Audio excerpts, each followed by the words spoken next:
Lakshmi Srinivasa jewelleries proprietors Duggi Srinivasarao, Duggi Abhinay, IT hub ఎదురుగా Yellandu cross road, Khammam.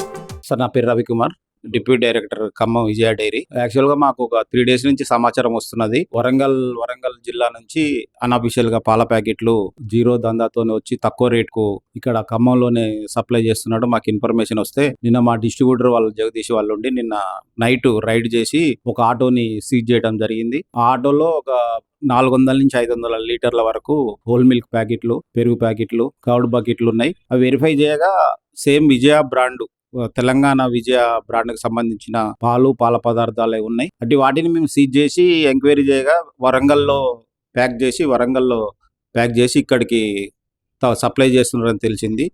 దాని మీద మేము పోలీస్ స్టేషన్లో కూడా కంప్లైంట్ ఇన్నికి రెడీగా ఉన్నాం. అంటే మాకు వచ్చిన ఇన్ఫర్మేషన్ ప్రకారం, ఎందుకంటే హోల్ మిల్క్ ఎంఆర్పి వచ్చేసి 74 ఉంటుంది. మేము డిస్ట్రిబ్యూటర్లకు 7 రూపీస్ కమిషన్ ఇస్తాం. అంటే 67 వరకు వాళ్ళకు మార్కెట్లో అమ్మడానికి ఛాన్స్ ఉంటుంది, 68, 69 వరకు. అంటే ఇప్పుడు తెచ్చిన పాలు ఏంటంటే మేము విచారించగా 61, 62 రూపాయలకి అమ్ముతున్నారని తెలిసింది. వాళ్ళకి 67 మన విజయ డైరీ, తెలంగాణ విజయ డైరీ ఎక్కడ డైరీ ఒక 10 యూనిట్లు ఉన్నాయి. దాదాపు 10 యూనిట్లలో ప్రైజ్ స్ట్రక్చర్ వచ్చేసి హెడ్ ఆఫీస్ నుంచే నిర్ణయించబడుతుంది. హోల్ మిల్క్ ప్యాకెట్ ఎంఆర్పి వచ్చేసి 74 రూపీస్ ఉండగా మేము డిస్ట్రిబ్యూటర్కు 7 రూపాయల మార్జిన్తో 67కు మేము అందిస్తాం వాళ్ళకు. వాళ్ళు ₹1, ₹2 అట్లా పెట్టుకొని 68, 67కు వాళ్ళు కన్జ్యూమర్స్ కానీ ఏజెంట్లకు కానీ అందిస్తారు. అయితే నిన్న జరిగిన రాత్రి దాని మీద మేము విచారించగా ఆటో అతను కానీ ఓనర్ కానీ నేను 62 రూపాయలకే సప్లై చేస్తున్నా అని చెప్పడం జరిగింది. దీని మీద మన ఉన్నతాధికారులు కూడా హెడ్ ఆఫీస్ నుంచి వచ్చి ఎంక్వైరీ చేస్తున్నారు. ఇంకా ఎంక్వైరీలో ఇంకా తెలుసుకునే విషయాలు ఉన్నాయి కాబట్టి అదొకటి తెలవాలండి. ఇన్వాయిస్ అయితే ఇంకా రాలేదు మాకు అదే వాళ్ళు ఇస్తలేదు, ఇన్వాయిస్ ఇస్తలేదు. సంథింగ్ రాంగ్ లెక్క ఉన్నది. దాని మీద మేము విచారణ చేసి యాక్షన్ తీసుకుంటాం. ఎలాంటి చర్యలు తీసుకుంటారు? ఇక్కడ నష్టపోయిన డిస్ట్రిబ్యూటర్ కి డీడీకి మీకు ఎలాంటి న్యాయం చేస్తారు? అంటే ఇప్పుడు ఆ డిస్ట్రిబ్యూటర్ పంపించేది ఎవరో వాళ్ళని ఐడెంటిఫై చేసి తప్పకుండా వాళ్ళ డిస్ట్రిబ్యూషన్ షిప్ రద్దు చేయడానికి ప్రయత్నాలు చేస్తాం. అంటే అది మేనేజ్మెంట్ డెసిజన్ సార్. హెడ్ ఆఫీస్కు మేము రికమెండ్ చేస్తాము. ఎండి గారు, చైర్మన్ గారు ఆలోచించి దాని మీద నిర్ణయం తీసుకుంటారు. ఇప్పుడు ఈ పాలని ఇప్పుడు ఫుడ్ ఇన్స్పెక్టర్స్ కూడా వచ్చి ఈ పాలు మీవేనా కాదు ఈ చెకింగ్ కానీ అందులో చేయొచ్చు సార్. దాని మీద యూనిట్ కు కోడ్ ఉంటుంది. ప్రతి యూనిట్ తెలంగాణ విజయ డైరీలో అంటే యాక్చువల్గా లేదు సార్. దాని మీద కోడ్ వేయాలి కానీ కోడ్ వేయలేదు వాళ్ళు. కోడ్ లేకుండా ఏది కూడా ఫ్యాక్టరీ నుంచి బయటికి వెళ్ళదు. సో కోడ్ లేకుండా ఫ్యాక్టరీ నుంచి అంటే మ్యానుఫ్యాక్చరింగ్ మీ దగ్గర జరిగిందా లేదా అనేది ఏమన్నా మీరు ఇక్కడ ఖమ్మంలో జరగలేదు. ఖమ్మంలో వరంగల్లో అనేది డ్రైవర్ యొక్క ఇన్ఫర్మేషన్ ప్రకారం అది వరంగల్లోనే ప్యాక్ అయినట్టు తెలిసింది మాకు. వరంగల్లో తెలిసింది. అలాగే అక్కడ డీడీతో కూడా మాట్లాడాము. ఈ డ్రైవర్ కి సప్లై చేస్తున్నది కూడా అతనే అనేది కూడా తెలిసింది. సో ఇదైతే క్లారిటీ ఉంది. అంటే ఏం రేట్ ఎట్లా ఇస్తున్నారన్న తెలియదు. దాని మీద విచారణ జరుపుతున్నాం. ఆల్రెడీ రేట్ విషయాలు కూడా అంటే 62కి వేస్తున్నాను చెప్పిండు డ్రైవరు. 62కి ఎట్లా పాజిబుల్ అవుతుంది? పాజిబుల్ కాదు కాబట్టి దాని మీద లోతుగా విచారణ చేసి ఇప్పుడు అతను ముందు ఇక్కడే ఒప్పుకున్నాడు కదా నన్ను వేస్తున్నారని చెప్పిర్రు. కానీ అతనికి 67 రూపాయలకు వచ్చే ప్యాకెట్ 61 రూపాయకు ఎలా వచ్చి అదే సార్. అది డిస్ట్రిబ్యూటర్ నుంచి మధ్యలో వచ్చిందా లేదంటే డైరీ నుంచే డైరెక్ట్ వాళ్ళు రేటు తక్కువ చేసి ఏమన్నా ఇచ్చారా ఏందన్నది ఇంకా ఉన్నతాధికారులు వచ్చారు కాబట్టి విచారణ చేసి చర్య తీసుకుంటాం పూర్తిగా. మా దృష్టికి రాలేదు. నేను కూడా కొత్త ఒక 15-20 రోజులు అవుతుంది వచ్చి, మా దృష్టికి అయితే రాలేదు. 100% జరిగింది. అనురాజ్ అండి, నేను incharge deputy director of country sales Telangana Vijaya డైరీలో చేస్తున్నాను హెడ్ ఆఫీస్లో. సో సమాచారము ఇక్కడ వేరే జిల్లా నుంచి మన ఖమ్మం జిల్లాలో ఇక్కడ డిస్ట్రిబ్యూటర్ వాళ్ళు ఒక వెహికల్ని పట్టుకొని మరి ఆ వరంగల్ ఉన్న పాలు ఇక్కడికి తీసుకొని వచ్చి ఇక్కడ సేల్స్ చేస్తున్నారు అనేది ఒక అభియోగంతో రావడంతో యాజమాన్య ఎండి గారు వెళ్ళి మీరు ఇన్స్పెక్షన్ చేసి దాని రిపోర్ట్ సబ్మిట్ చేయమని చెప్పడం జరిగింది. దాని క్రమంలో ఇక్కడ రావడం జరిగింది. సో ఇప్పుడు మీరు ఇక్కడ ఏం తెలుసుకున్నారు? ఇక్కడ చాలా వరకు చూస్తే మీరు ఒక వచ్చిన తర్వాత ఇక్కడ చాలా నిజాలు బయటపడ్డాయి. వాటన్నిటి మీద మీరు ఏమేమి తెలుసుకున్నారో చెప్పండి. ఇప్పుడు శాంపుల్స్ ఏవైతే సీజ్ చేసిన శాంపుల్స్ ఉన్నాయో అవి కూడా రికవర్ చేసుకున్నాము. సో రికవర్ చేసుకున్న శాంపుల్స్ని వరంగల్ డైరీలో ఏం జరుగుతుంది అనేది కూడా దాన్ని క్లియర్గా మేము చూడడం జరుగుతుంది. అక్కడే ప్యాకింగ్ అయిందా లేదా అనేది అదొకటి. ఇంకోటి మహబూబాద్ డిస్ట్రిబ్యూటర్ కూడా ఎవరైతే ఉన్నారో ఆ డిస్ట్రిబ్యూటర్ ప్లేస్ కూడా వెళ్ళేసి వాళ్ళు కూడా క్రమంగా మరి వాళ్ళ కాంచం జరిగిందా, ఎక్కడ అయింది, ఏమైంది అనేది, వాళ్ళ కాంచం సప్లై అయిందా లేదా అనేది కూడా క్లియర్గా ఎంక్వైరీ చేయడం జరుగుతుంది. సో అంటే ఇప్పుడు ఒకటి రేటు విషయం, ఫస్ట్ రేటు విషయం మీద మీరు ఇక్కడ రావడం జరిగింది. సో రేటు విషయం అంత తక్కువగా ఇస్తున్నారు అనేది జీరో అనే దాని మీద మీరు ఎట్లా చెప్తారు? రేట్ అనే సబ్జెక్ట్ మీద నేను రాలేదండి. ఇది జిల్లా ఇన్ఫ్రింజ్మెంట్ అంటే పక్క జిల్లా నుంచి అని ఈ జిల్లాకు వచ్చిన అనే సబ్జెక్ట్ మీద రావడం జరిగింది. ఇక్కడ రేట్ అనే ఫ్యాక్టర్ ఇక్కడికి వచ్చిన తర్వాత ఆ డ్రైవర్ చెప్పడం జరుగుతుంది. ఈ రేట్ అనే దగ్గర 61, 62 నుంచి అని ఈ రేట్ అనే ఫ్యాక్టర్స్ ఏవైతే ఉన్నదో అట్లా వాళ్ళు సప్లైస్ చేస్తున్నారు అనేది లోకల్ మార్కెట్లో చెప్పడం జరుగుతుంది. దాని మీద కూడా మేము ఇన్వెస్టిగేషన్ చేస్తామండి. ఆల్రెడీ ఇప్పుడు ఇక్కడ మీడియా సమక్షంలోనే మీరు అతనికి ఫోన్ చేశారు వరంగల్ ఇక్కడికి. అతను కూడా అతనికి సంబంధించిన డ్రైవరేనని, అతనికి ఇతనే సప్లై చేస్తున్నట్టుగా అవి కూడా ఆయన ఒప్పుకోవడం జరిగింది. అంటే ఇప్పుడు డ్రైవర్ అనేది డైరెక్ట్గా డైరీకి ఎక్కడ కనెక్టివిటీ లేదండి, డిస్ట్రిబ్యూటర్ ద్వారా కనెక్టివిటీస్ ఉంటుంది. సో డిస్ట్రిబ్యూటర్ ఎవరైతే ఉన్నారో ఆ డిస్ట్రిబ్యూటర్ వాళ్ళకి ఏమేమి ఉన్నాయి, ఆర్డర్స్ ఉన్నదా లేదా, సప్లై చైన్ల మేనేజ్మెంట్లో వాళ్ళు ఉన్నారా లేదా కూడా దాని మీద కూడా ఇన్వెస్టిగేట్ చేస్తామండి. ఇప్పుడు అదే అంటుంది, మీరు ఆల్రెడీ ఇక్కడ అడిగినప్పుడు మీ సమక్షంలోనే అతనికి ఫోన్ చేయడం జరిగింది, ఇతను ఒప్పుకోవడం జరిగింది. ఇక్కడ ఉన్న పర్సన్ ఎవరైతే డ్రైవర్ ఉన్నారో ఆటో డ్రైవర్ ఆయన కూడా ఒప్పుకోవడం జరిగింది. సో ఇక్కడైతే జరిగింది. సో మొత్తానికి విజయపాల్ అనే విషయం అయితే క్లారిటీగా ఉంది. మీ కళ్ళ ముందు ఆల్రెడీ ప్యాకెట్లు దొరికాయి. సో అలాగే ఇక్కడికి వచ్చిన తర్వాత ప్యాకెట్లు తీసేసి కట్ చేసి మళ్ళీ మామూలు దాంట్లో కలిపేసారని ఉన్నాయి. ఇప్పుడు ప్యాకెట్స్ కట్ చేసినరా లేదని నాకు ఆ సబ్జెక్ట్ అంత ఐడియా లేదండి. ఎందుకంటే నేను వచ్చినప్పుడు ఆ సబ్జెక్ట్స్ మీద కూడా ఏం చర్చ కూడా జరగలేదు. ఇక్కడ ఒకటే అంశం మీద చర్చ జరిగింది ఏంటంటే వరంగల్ నుంచి అయ్యే పాలు అక్కడ ప్రొడక్షన్ అయిన పాలు ఇక్కడ ఎట్లా సప్లై చేస్తున్నారు అనే యాంగిల్ అనే డిస్కషన్ అయింది. సో కమిషన్ రేట్స్ ఏవైతుందో కట్ త్రోట్ రేట్స్ అనేది కూడా డిస్ట్రిబ్యూషన్స్ అనేది ఎట్లా చేస్తున్నారు అనే సబ్జెక్ట్ ఒకసారి డిస్కషన్లోకి వచ్చి ఉంటే, సో ఒక డిస్ట్రిబ్యూటర్ను కూడా ఒకరైతే లోకల్ డిస్ట్రిబ్యూటర్ ప్రియాంక గారు ఉన్నారో వాళ్ళని కూడా కాల్ చేయడం జరిగింది. కానీ వాళ్ళు కరెక్ట్ కాల్ ఆన్సర్ చేయలేదు. అందు గురించి వాళ్ళ యొక్క స్థావరంలో కూడా వెళ్ళడం జరుగుతుంది. ఎట్లయితే ఇన్స్పెక్షన్ చేయడం జరుగుతుంది, వాళ్ళ డిస్ట్రిబ్యూటర్ పాయింట్ కూడా వెళ్ళేసి అక్కడ ఇన్స్పెక్షన్ చేసేసుకుంటాం.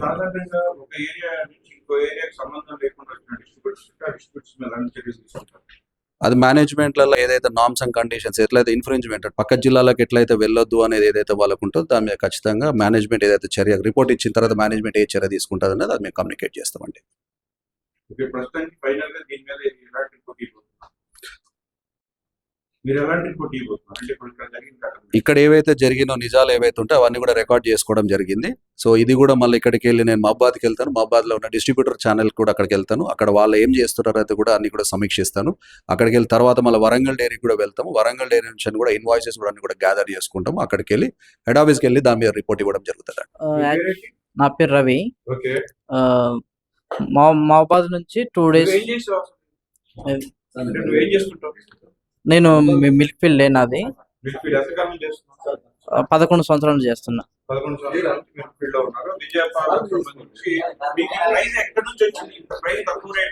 అయితే మహబాద్ లో మేడం గారిని అప్రోచ్ అయితే మనకి ఆ రేటు గిట్టుబాటు కదంటే మనకి తక్కువ రేట్ ఇచ్చారు 61.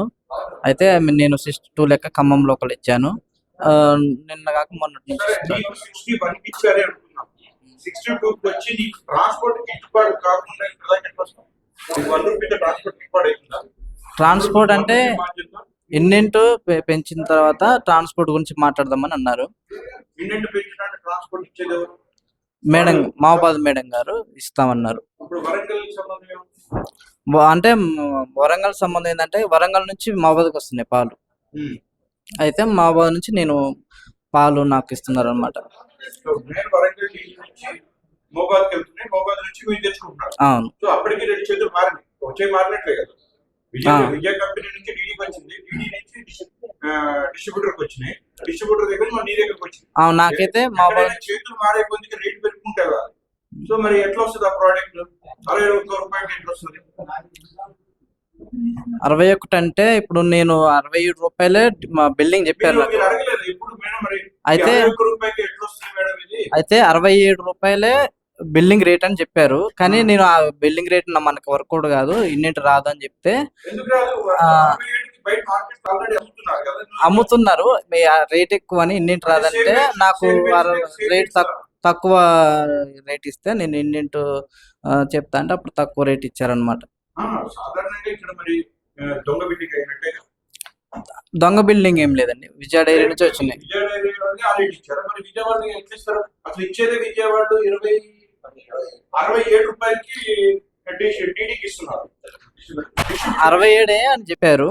అవునమ్మా, కానీ ఆయన 67కి ఇవ్వాలి, ఉమ్, 67కి అమ్ముకోవాలి. ఉమ్, డీడీ డిస్ట్రిబ్యూటర్ అమ్ముకోవాలి, ఆయన మార్జిన్ చూసుకోవాలి. అలాంటిది అసలు ఎంతో తేడాతో ఉండి 61 రూపాయలకి నీకు ఇస్తే నువ్వు వెళ్ళి 62 రూపాయలకి ఎట్లా అమ్మగలుగుతున్నావు? ఎక్కడి నుంచి వస్తుంది ఈ ప్రోడక్ట్? అది కరెక్ట్ గా విజయ డైరీ నుంచి చేస్తే విజయ డైరీ వాళ్ళకి ఇన్వాయిస్ లో తప్పుడు ఇన్వాయిస్ చేసి ఉండాలి. అక్కడ ఎక్కువ ప్యాకెట్లు వేసుకుని తక్కువ బిల్లింగ్ అనేది చేయించుకుంటారు. అంతే కదా జరుగుతుంది. అయితే మనకి దాని గురించి తెలియదు. కానీ నాకు మహబాద్ నుంచి అయితే నేను ఆర్డర్ ఇస్తాను. మొత్తం విజయపాలకు సంబంధించి కానీ నేను 2 days నుంచి నా నా విజయపాలు కాకుండా మిగతా పాలు ఎట్లా సేల్ చేయగలుగుతున్నావు మరి నువ్వు? మిగతా పాలు నేనేం చేయట్లే. అంతకుముందు ఏం చేసేవాడి? అంతకుముందు నేను వేనా డైరీలో చేసేది, రిజైన్ చేసిన దాంట్లో. సో అప్పుడు రేటు ఇప్పుడు ఇంత తక్కువ రేటుకి ఎక్కడ ఇస్తున్నారు అసలు? ఇంత తక్కువ రేటుకి అంటే అంటే వేరే ఏ కంపెనీ అంటే ప్రైవేట్ రేట్లు ఎట్లుంటాయి అంటే మార్కెట్ లో ఏదైతే రేట్ నడుస్తుందో ఆ రేట్ ప్రకారంగా ఇస్తారనమాట. ఇప్పుడు ఎగ్జాంపుల్ విజయపాలు లీటర్ ఎంత మామూలుగా బయట? ఎగ్జాంపుల్ మార్కెట్లో ఇప్పుడు ఖమ్మం మార్కెట్ ఉంది. ఖమ్మం మార్కెట్ లో వచ్చేసి 67 గిట్టుబాటు కాదు. ఒకవేళ రేటు చూసి మాట్లాడి ఆ రేట్ ప్రకారంగా ఇస్తాం అనమాట. అన్నా నేను ఏమంటున్నావా, నువ్వు ఇంతకుముందు ఏ కంపెనీలో ఇంత తక్కువ రేటుకి ఏ కంపెనీ అయినా ఇవ్వగలదా? ప్రైవేట్ కంపెనీలు అయితే ఇస్తాయి. ఎంతకి ఇస్తున్నాయి? ప్రైవేట్ కంపెనీలు మార్కెట్ ని బట్టి ఇస్తాయి. ఇప్పుడు ప్రజెంట్ నాకు చెప్పండి, 62 రూపాయలకి ఏ కంపెనీ ఇస్తుంది? 62 అయితే ఇప్పుడు బయట 62 రూపాయలు నువ్వు ఇస్తున్న ఈ రేటు మిగతా ఏ కంపెనీ అయినా ఇవ్వగలుగుతుందా? ఇస్తుందా? ప్రైవేట్ డైరీలా ప్రైవేట్ డైరీలు అన్నట్టు నువ్వు ఎవరైనా 62 రూపాయలకి నువ్వు కస్టమర్స్ కి ఇస్తున్నట్టు ఆ రేటుకి ఏ కంపెనీ అయినా ఇవ్వగలుగుతుందా? ఇప్పుడు విజయ డైరీ రేట్లు లేవు.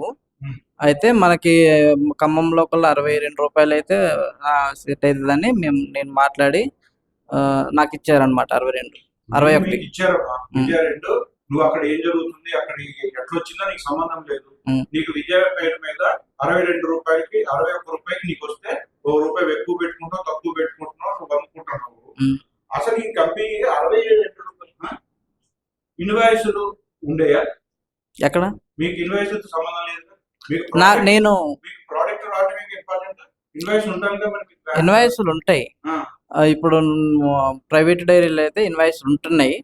ఇప్పుడు నాకు ఏంటంటే ఇప్పుడు మేడం గారు డిస్ట్రిబ్యూటర్ కాబట్టి మేడం గారికి ఇన్వాయిస్ వచ్చింది, నాకు రాదు. అయితే మేడం గారి దగ్గర ట్రావెలింగ్ వెళ్ళినప్పుడు ట్రాన్స్పోర్ట్ లో పట్టుకుంటే అంటే మేడం గారు నాకు ఇస్తున్నారు కదా, మరి ఇప్పుడు వచ్చినప్పుడు ఇచ్చారా? నాకేం ఇవ్వలేదు. గతంలో ఏమైనా ఉన్నాయా మీ దగ్గర ఇన్వాయిస్? మీ వాట్సాప్ లో నాకేం లేవండి. ఇంతవరకు ఎప్పుడు మిమ్మల్ని వెహికల్ ఆపింది లేదు, ఎవరు పట్టుకుంటే? అంటే నేను 2 రోజులే కదా, నిన్న మొన్న అంతే, నైటే పట్టుకున్నారు. కానీ ఇక్కడ స్థానికంగా అయితే ఎప్పటి నుంచో జరుగుతుంది అనేది ఆరోపిస్తున్నారు. అంటే నాకు తెలీదు. నేనైతే 2 days 1 day సప్లై అయిపోయింది. 2వ రోజు ఈ ఏరియాకి సంబంధం లేదు, ఈ ఏరియాకి ఇక్కడ అమ్ముకోవడానికి లేదు అని పాల వ్యాపారం ఆల్రెడీ తెలుసు కదా, వాళ్ళ నియమాలు కూడా తెలుసు కదా. ఆ నియమాల ప్రకారం ఇక్కడ అమ్మకూడదు, నేను అమ్ముతుంది దొంగతనంగానే అమ్ముతున్నా అనే విషయం మీకు తెలిసి అమ్ముతున్నారా? నాకు తెలియదు. అయితే తెలుసు కదా మీకు, ఎక్కడి నుంచి డీలర్, ఎక్కడి నుంచి డిస్ట్రిబ్యూటర్. అయితే ఖమ్మం అయితే టచ్ చేయదని చెప్పారు. మార్కెటింగ్ వచ్చేసి మహబాదు, బయ్యారం అండ్ బంగ్లా, ఇది మొత్తం మహబాద్ డిస్ట్రిక్ట్ వరకు చూసుకోమన్నారు. కానీ నాకు ఖమ్మం లోకల్ టచ్ ఉంది కాబట్టి అక్కడ ఖమ్మం లోకల్లో నేను ఇచ్చిన అనమాట.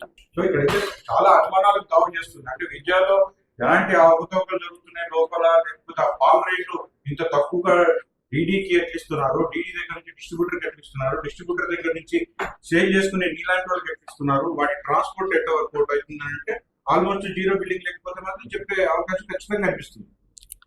అయితే మనకైతే కంపెనీ తరపు నుంచి అయితే 67 బిల్డింగ్ వస్తుంది, కానీ నాకు వచ్చేది మాత్రం 62. అది మహబాద్ నుంచి ఇస్తున్నారు అనమాట. 61 ఇస్తున్నారు. ఎవరైనా వ్యాపారం 62. చేయడానికి అంత తక్కువకి అన్ని లీటర్లు అంత నష్టానికి ఎవరు చేయరు కదమ్మా.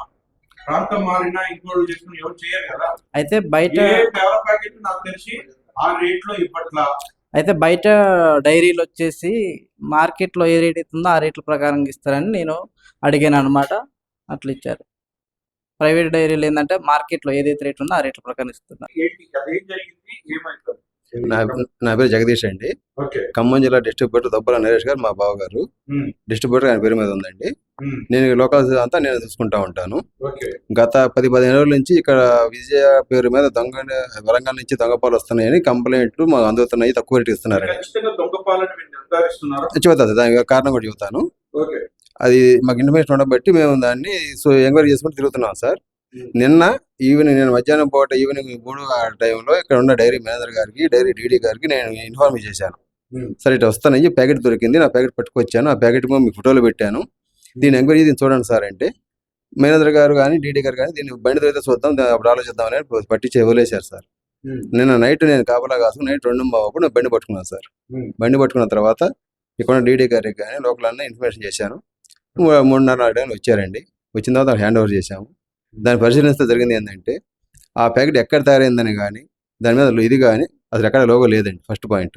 ఉమ్, రెండోది డేట్ వచ్చేసరికి తెలంగాణ విజయ డైరీ ఎక్కడ స్టేట్ మొత్తం కూడా ఒకటే డేట్ ఉంటుంది సార్.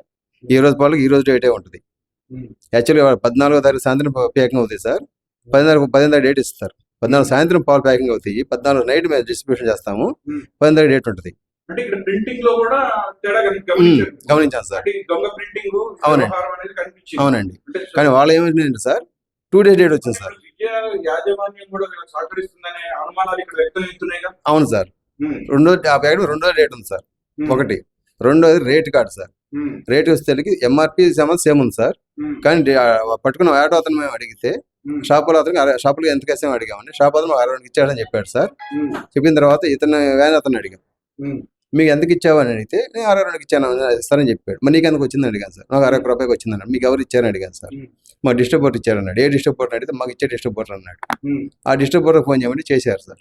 ఉమ్, నేను ఆమెతో మాట్లాడితే ఆమె మాట్లాడిందంటే అసలు మీకు ఏ రేట్ ఉందని మీరు విజయ డైరీ పాలు ఆపుతున్నారు, ఉమ్, దొంగ విజయ పాలు చాలా వస్తున్నాయి, అప్పుడు మీకు చేత కావట్లేదు, ఉమ్, ఈ నికార్సిన వరంగల్ విజయ డైరీ పాలు ఉమ్, వీటి మీరు ఎలా ఆపుతారు, మీకు ఏ రేట్ ఉంది, అది నేను ఎవరో తెలిసి మాట్లాడుతున్నారా, విజయ డైరీ డీడీ గారితో మా సంబంధాలు ఉన్నాయి, ఆయన ద్వారా మాకు పాలు వచ్చినాయి, మేము ఎవరి రేపు మాట్లాడుతూ మీరు బండి వదిలేసి చెప్పింది సార్. ఉమ్. అప్పుడు భోపాల్ నుంచి ఇక్కడ తరలించినట్టు అర్థమైంది. అర్థమైంది. అప్పుడు మేము అక్కడ ఉన్న మేనేజర్ గారికి ఫోన్ చేశాం సార్. ఉమ్. ఫోన్ చేసి అడిగితే ఆయన బండి పొరపాటున వచ్చిందండి, రేపు పంపించండి, బండి పంపించండి అని అడిగాడు. ఏది విజయ డైరీ యాజమాన్యం తరపున. ఆ, ఓకే. అక్కడ ఉన్న విజయ డైరీ మేనేజర్ గారికి ఫోన్ చేసి తెలుసండి, తెలుసు ఆల్రెడీ ఉంది. పొరపాటున వచ్చింది, రేపు నుంచి రాదు, బండి పంపించామన్నారండి. కుదరదు సార్, ఇక్కడ హ్యాండ్ ఓవర్ చేసుకుంటున్నాను దాన్ని, ఉమ్, ఇక్కడికి వచ్చి మాట్లాడాను సార్ చెప్పి పెట్టేసా ఫోన్. నేను ఉమ్. ఇప్పుడు ఇక్కడ హ్యాండ్ ఓవర్ చేశాను సార్. ఎవరు వరంగల్ అతను చెప్పాడు. వరంగల్ అతను ఉమ్. ఇక్కడ హ్యాండ్ ఓవర్ చేశాను, విజయ డైరీకి హ్యాండ్ ఓవర్ చేశాము. ఉమ్. వచ్చారు సో దాన్ని. ఇప్పుడు ఇందాక మా సమక్షంలోనే ఆయన స్పీకర్ తో మాట్లాడితే ఉమ్. ఆయన 62 రూపాయలకి అవునండి, అది కూడా చెబుతున్నాను. ఇచ్చాడని చెప్పాడు. ఆయనకి ఇక మేము అప్పటికి అడిగాం ఎలా వచ్చింది అంటే 67 మా వచ్చే రేటు కదా అంటే 67 సార్ అందరూ చెప్పింది కూడా మాకు గిట్టదన్నాము. నేను మా డిస్ట్రిబ్యూటర్ గారు వెళ్ళి వరంగల్ డీడీ గారితో మాట్లాడాము. మాట్లాడి మీకు మా ఎవరు సపరేట్ స్పెషల్ రేట్ మీకు ఇస్తున్నాను, మీరు సీల్ పెంచండి, పెంచితే ఇంకా చూద్దామని అన్నారని మా స్పెషల్ రేట్ అని ఇచ్చాడు. ఇచ్చే ఇవ్వబట్టి మేము తక్కువ ఇస్తానని చెప్పి చెప్పాడు సార్ అతను. ఓకే. మొత్తానికి విద్యా దగ్గర నుంచి వచ్చే పాలు అక్కడ 1000 లీటర్లు అంటే ఇక్కడ 2500 లీటర్లు అవునండి. తక్కువ బిల్లింగ్లు చేసేసి ఇన్వాయిస్లు చేసేసి పాలను బయటకు తరలిస్తున్నారనే ఆ, ఆ, ఆ, ఇది కనిపిస్తుంది. అవును సార్, అది పోతే బయట ఇన్వాయిస్ అడిగాము సార్, ఇన్వాయిస్ ఇవ్వలేదు. వాస్తవేనా? వస్తుంది సార్, ఇన్వాయిస్ మాకు ఇవ్వలేదు. అసలు లోడ్ బయటకు వచ్చేది ఒరిజినల్ ఇన్వాయిస్ తో రావట్లేదు. అసలు ఇన్వాయిస్ లేదు సార్, జీరో ఇన్వాయిస్ తో అనుకుంటున్నాం మేము. ఇంతవరకు ఇంత స్కామ్ జరుగుతుందంటే ఇక్కడ విజయ డైరీ డీడీ గారు ఉండేది సార్, ఉండేది సార్, తెలియకుండా అయితే ఉండదు. ఉండదు సార్. తలా ఒక రూపాయి తినే ప్రయత్నం చేసి అంతే సార్. ఇక్కడ ఉండే విజయ డైరీ డీడీ గారు అక్కడ విజయ డైరీ డీడీ గారికి ఫోన్ చేసి ఇన్వాయిస్ పెట్టమని ఇవాళ మార్నింగ్ 5ంటికి ఫోన్ చేశారు సార్. ఇన్వాయిస్ వాట్సాప్ లో పెట్టు 10 నిమిషాలు. వాట్సాప్ మార్నింగ్ 5ంటికి ఫోన్ చేశారు. ఇప్పుడు ఉదయం నైట్ 8 అయిందండి, ఇప్పుడు ఇన్వాయిస్ వాయిస్ పెట్టలేదు వాడు. అటునప్పుడు దాన్ని ఏమనుకోవాలి సార్ మనం? ఫైనల్ మీరు ఏం డిమాండ్ చేస్తున్నారు? ఇక్కడ విజయ పార్లర్ సంబంధించి గతంలో కూడా కొన్ని ఆరోపణలు గతంలో కూడా వచ్చాయి. అవును సార్. సో ఇప్పుడు ఈ ఆరోపణలు దీని దృష్టి చూస్తే నిజాలు కళ్ళ ముందు ప్రత్యక్షంగా కనిపిస్తూ కనబడతాయి. సో ఈ కనిపిస్తున్న దాని మీద మీరు ఏం డిమాండ్ చేస్తున్నారు ఇక్కడ డిస్ట్రిబ్యూటర్ గా, ఖమ్మం డిస్ట్రిబ్యూటర్? మేము సేల్ పెంచడం కోసం అని మా చైర్మన్ గారు ఎండి గారు చెప్పిన దాని ప్రకారం ఇంతకుముందు ఖమ్మం విజయ డైరీకి 60 అవుట్లెట్ పాయింట్స్ ఉండేవి సార్. ప్రజెంట్ దాన్ని ఒక పాయింట్కి వచ్చిందండి. అది ఇది ఇంతకు ముందు డిస్ట్రిబ్యూటర్ల వల్ల మేము వచ్చిన తర్వాత సేల్ పెంచడం కోసం అని చెప్పి ఇంకో 5 బార్లు ఏర్పాటు చేశాం సార్. లోకల్ పాయింట్లు పెంచుకున్నాం సార్. మేము ఇన్ని తిరుగుతున్నా కానీ ఇట్లా బయట వాళ్ళు తక్కువ ఇవ్వటం వల్ల షాపులు అతను మాకు అది బయట వాళ్ళు మీరు తక్కువ ఇస్తున్నారు, మీరు ఎక్కువ రేటు ఇస్తున్నారని చెప్పి మనం క్వశ్చన్ చేసి ఆ క్వశ్చన్ వచ్చి మేము డీడీ గారిని కూడా అడిగాం సార్. ఇంత చాలా సార్ కంప్లైంట్ కూడా పెట్టాము. ఇలా చేయడం వల్ల సేల్స్ డౌన్ అయిపోయిందండి. సేల్స్ డౌన్ అయిపోవడం మేము చాలా లాస్ పోయాం దానికి. ప్రజెంట్ మా కనీసం ట్రాన్స్పోర్టేషన్ కూడా మాకు రావట్లేదు సార్ దీని మీద. అయినా సరే మేము చేసుకుంటూ వస్తున్నాం సార్. సో ఇప్పుడు ఏ పాలు కూడా 62 రూపాయలకు దొరకడం అనేది అసలు ఎక్కడా లేదు సార్. పని కాదు. లేదు. ఇక రోజు రోజుకి పాల రేటు పెరుగుకుంటూ పోతుండే కానీ ఇది కనీసం కస్టమర్స్ ఎట్లా నమ్ముతున్నారు, ఎట్లా తీసుకున్నారు అనే విషయం కూడా దీనికి చర్చనీయాంశం. కస్టమర్ 74 అమ్ముతున్నారు సార్. కస్టమర్ 74 అమ్ముతున్నారు. వీళ్ళు షాపులకి 62 ఇస్తున్నారు. సో ఇక్కడ మార్జిన్ గట్టి మార్జిన్ పెట్టుకుంటున్నారు. పాలకు అవును ఎలా సార్. ఉంటాయి? ఎందుకంటే పాలకు ఎప్పుడు demand. But MRP sale MRP అమ్ముకుంటున్నారండి. ఓకే. ఇక్కడ ఉన్న షాపులకి లేకుండా షాపులు లేకుండా ఏజెంట్లకు మాత్రం 62కి వేస్తున్నారు. ఎవరైతే ఆటో డ్రైవర్ మీరు పట్టుకున్నారో అతనికి మాత్రం 62కి సేల్స్ పెంచుకుంటున్నారని చెప్తున్నారు. అవును, సేల్ 74 రూపాయలు చేసుకుంటున్నారు. అది సేల్ కస్టమర్ రాసిపోతున్నాడు సార్. కస్టమర్ లాసిపోతున్నాడు, ఇక్కడ డిస్ట్రిబ్యూటర్ లాసిపోతున్నాం, చోట్ల డైరీ కూడా లాసిపోతుంది సార్. విజయాల్లో జరుగుతున్న ఒక పెద్ద స్కామ్ అనే చెప్పుకోవచ్చు. అవునండి. ఇదైతే బయటపడింది. విజయ డైరీ లాసిపోతుంది సార్. టోటల్ విజయ డైరీ లాసిపోతుంది. సో మీకు ఒక లక్షణం అయితే కంపెనీకి ఆల్రెడీ వెనకాల నుండి గడ్డు కొడుతున్నారు అనేది చెప్పుకోవచ్చు. వాస్తవం సార్. ఫైనల్ ఏం చెప్పాలనుకుంటున్నారు? దీని మీద పూర్తి విచారణ చేసి ఇటువంటివన్నీ బంద్ చేసి విజయ డైరీకి అభివృద్ధికి మా అభివృద్ధికి తోడ్పడాలని మేము కోరుకుంటున్నాం సార్.